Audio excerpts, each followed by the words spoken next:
Before we get into the actual video, I just want to say massive shout out to Tanino Miho, I think that's her name, and I think that's how you say it. But yeah, I just wanted to give her a shout out because I used her art for this video, and actually, I think she's like the actual character designer for Tower of God. But anyways, she has a Twitter, go follow her there. But yeah, now on to the actual video. So, this is something that I think I'm going to start doing from here on out. Whenever I react or review a season of an anime, I'm gonna then do a seasonal review where I just give my overall thoughts on everything that happened. Is an asterisk there. But if you would like to see more of this type of content, I mean, y'all should already know what to do by now. Hit this video with a like, a comment, a subscribble, and then a notification bell hit. Golly, bro, now on to the video. But actually, before we get into the actual season, I want to share my history with Tower of God real quick, because as hopefully all of you know at this point, the anime is based off of a very long-running and very popular webtoon that is still going on to this day, I believe. But anyways, the history. There is none.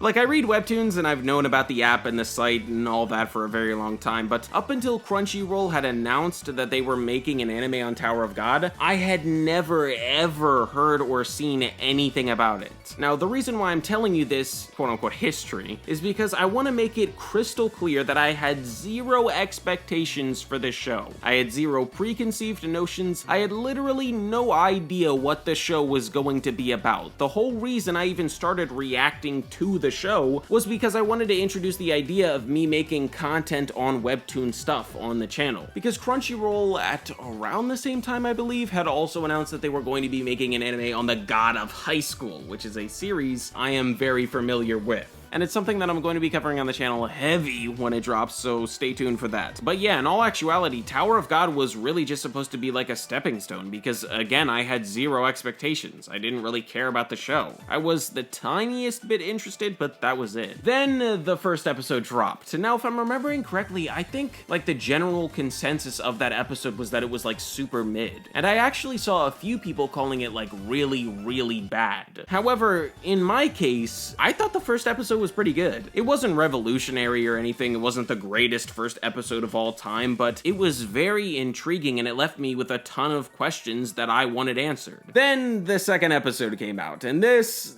was the one that made me realize that there was something to this show, and I think a lot of other people had that same mindset too, because that was kind of what I was seeing all over the place, all over the interweb, bro. But anyways, back to me, okay? This was where I got hooked on the story, the world, and the characters. Speaking of characters though, episode 2 is where we get a better look at the majority of the main cast. Like Anak, Hot, Kun, purple tracksuit dude, and the absolute comedy god himself, Rock. You know what, hold on, let me go on a bit of a Rock rant here, and don't worry, it's the good kind of rant. Now, while he's not my favorite character in the show, that honor goes to the GOAT Kun, with Hot's being a close second, but anyways, while he's not my favorite, he is one of the funniest, if not the funniest anime characters I've ever seen. That's why I called him a comedy god, because he is just hilarious. He makes me laugh so much just on his own, but then when you add in his interactions with other characters, especially Kun, he becomes even funnier. Like, that character, he just makes you laugh out loud. But moving away from the comedy genius and the comedy god Rock, after episode 2, the show just kept getting better and better. With each new episode, things got more interesting, the stakes kept getting raised, and the action would just get more intense. Not to mention the fact that the amount of twists and turns the story takes are just crazy. Also, before I talk about anything else, I have to mention the soundtrack and how absolutely beautiful and stylized it is. It's just amazing. You can tell how much work went into making the soundtrack. It's so unique, and it has such a certain weight to it that helps add to the epicness of the show. But even though it has all this good stuff going for it, I do have a few gripes with the show. The first being the animation. Now, I have no problem with the animation style. I think it looks really good and really unique, and it's super colorful. I know tons of people were complaining about the actual animation style, but no worries, you won't get any complaints from me about that, because, you know, it's great. I already said that. But anyways, back to my gripe. And my gripe is with the actual animation that takes place inside the show. Because in very few instances, it can look a bit slow and a bit wonky, a bit weird, and a bit lame. For instance, when Anak, Hots, and Purple Tracksuit Man participate in the crown game, there is a sword fight that takes place with Hots that is quite slow and really lame to watch. Also, in episode 12, I believe, or was it episode 11? I I think it was episode 12. Well, whatever, whichever episode had him getting swallowed by the bull.